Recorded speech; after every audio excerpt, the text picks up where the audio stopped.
So there are instances where people start marriage with debt. Recently, that Duncan Williams was urging people not to begin their marriages with debt. Marriage is not only for the rich; it's also for the poor. It doesn't cost you more than 250 cedis to marry.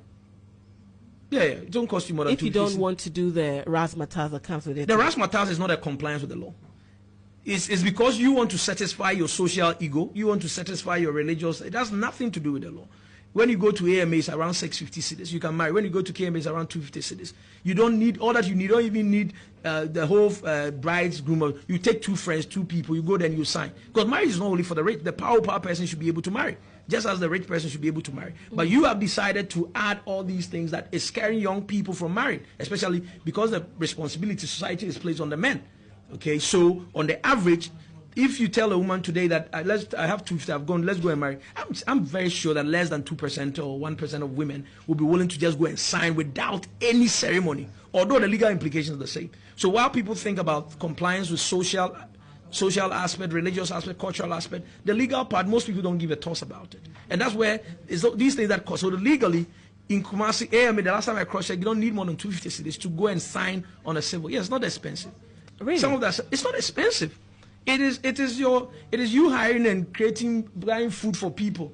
The Lord does not care about whether you give people food or not. It's about the 2 of you with 2 consenting adults walking in there and signing. Once you are done, you are done.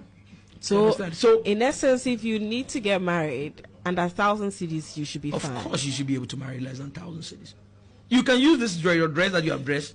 The man dressed like senior is dressed. You go in and sign. I have pictures of friends who walked in and they went to sign. In fact, I was somewhere. One of my friends called me.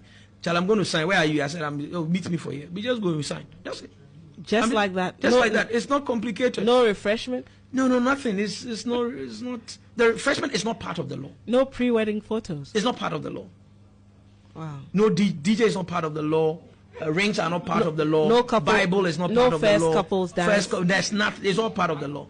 All that is part of the law. There's a voluntary man and a woman who have volunteered to give all the announcement has been made, notices has been published, population ban has been done. There's not been any caveat to it. They work in there. They have 2 witnesses from both sides. They sign against it. That's a requirement of the law. So this is strictly civil, right? Marriage under the ordinance. Yes, right? And even customary marriage is not complicated. We have made it more complicated.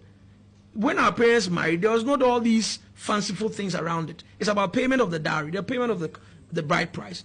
And some of these things were done very early in the morning. And you are done.